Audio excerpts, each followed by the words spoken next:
Skyhawk Sports Network here with head men's basketball coach Bob Petrak, following the Skyhawks 74-72 loss in overtime to number 6 ranked Colorado Mesa.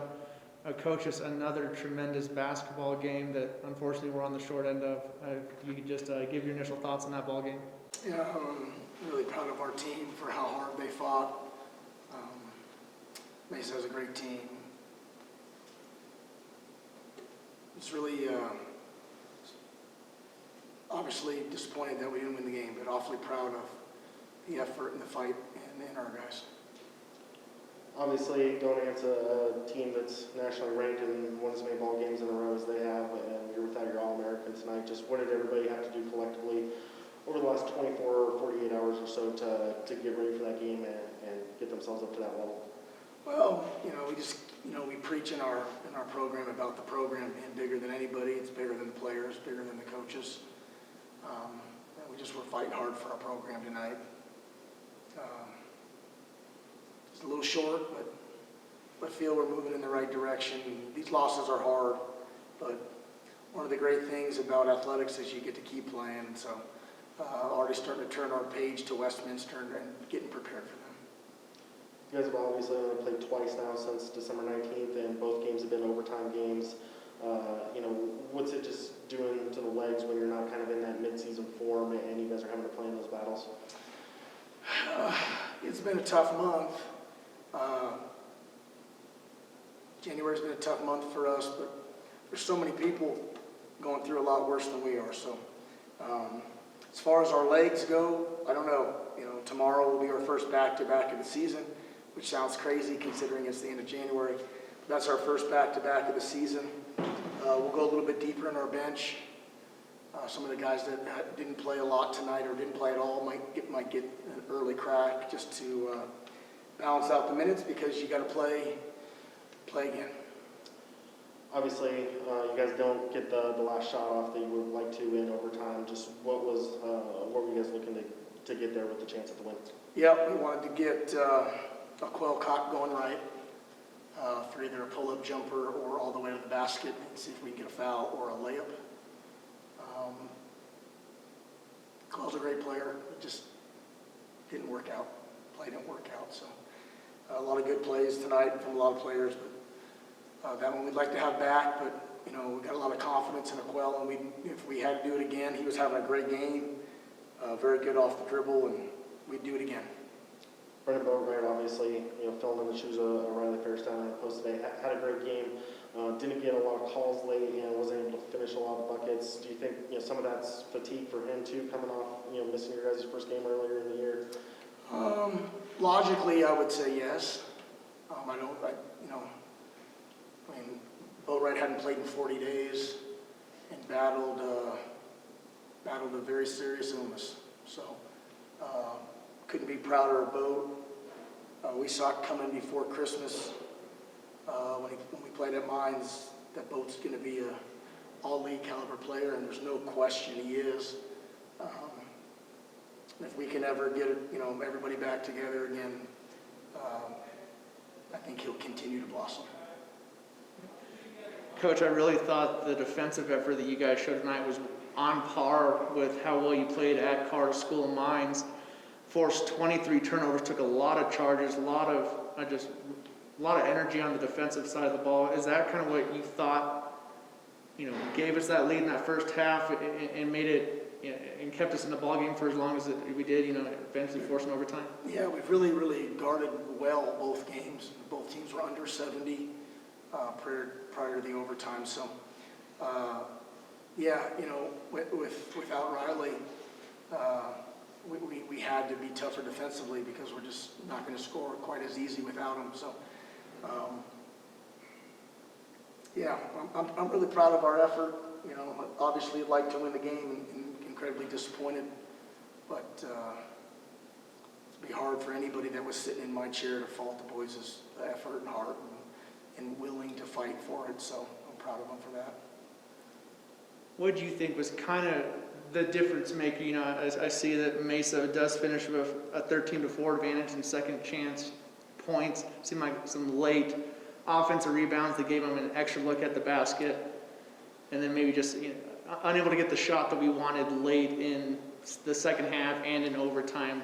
Were those kind of the difference makers you thought tonight? I thought Mesa was really good on the boards. You could tell we missed Ferris' size. I tell you, sometimes Riley gets a bad rap for only being a really good offensive player. Guys, he's pretty damn good all around too. He gets a lot of rebounds and he takes up a lot of space. But with the two last shots, we had 3.1 seconds. So Qualcott got a three from the top.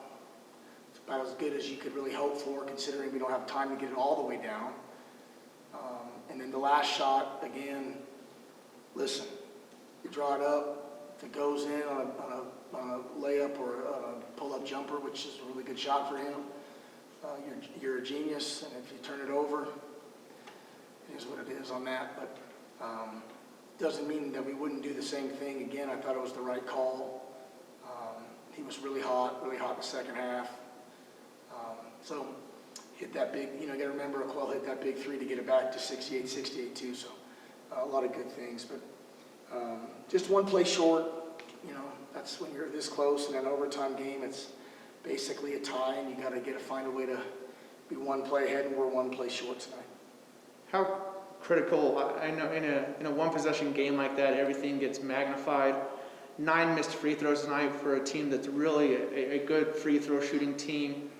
And a lot of those misses came in the first half. Just, what did those missed free throws end up meaning towards the end of the ball game? Yeah, every point really matters. So tonight we were 20 of 29, 69%. I think season average we're 75. So a touch under, and a couple of them were by Joe, and Joe hasn't played a ton of minutes, so I can understand that. But you got to make your free throws. Pretty even there. The game was, it's just they're coin flips. So sometimes it lands heads, sometimes it lands tails, and we've been on the wrong end of it. But that doesn't mean that we're not really close to being a really good team. So I think if we can got to battle the adversity, right? So we've been handed some pretty tough adversity considering this month. Logically, if you're thinking about it, and we've played 2 games, both overtime heartbreakers. Didn't have everybody that you'd like to have at the ball game, and ask the men on our team to stay resilient and just keep pushing forward, and hope that some of these rain clouds turn into some sunshine for us pretty quick. And as you and John alluded to, tomorrow will be the first back-to-back, get a Westminster team here on your home floor.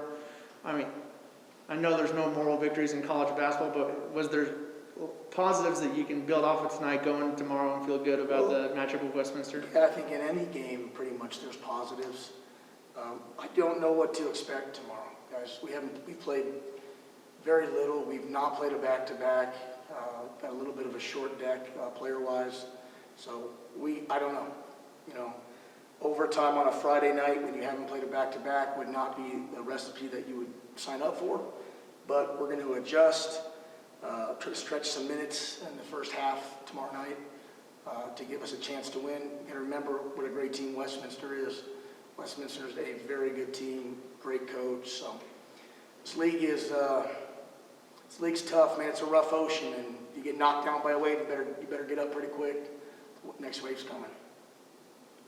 And I got just one person that we didn't touch on. I thought Will Whitman was tremendous tonight. 10 points, 5 of 7 shooting, 3 block shots. For a guard to provide some rim protection like that, and a lot of high energy highlight plays from Will. What did he provide tonight? Oh, Will's become a staple. If you've been watching our program the last 2 years, and the senior, he does a lot for us. Had some really nice plays in there, and some good defense too. Get underrated defenders. So gonna need him big time tomorrow. Played a lot of minutes. Him and Corey, kind of the 2 glue guys that we rely on so much. Those guys played a ton of minutes, almost 80. So they got to get rest. Glad that they're 20 and not 40, and that they'll bounce back. But we need better. We have a lot of good performances. We just need a few more from guys, and they will. you don't play a lot, you don't get as much rhythm. You don't get as much rhythm as you'd like. So we're going to make the most of it. You know, we're trying to make the most of this season, whatever it has in store for us. Thankful that, you know, these guys are committed to coming back and keep playing, because you don't know what the next few weeks hold for us. Appreciate your time, Coach. You got it.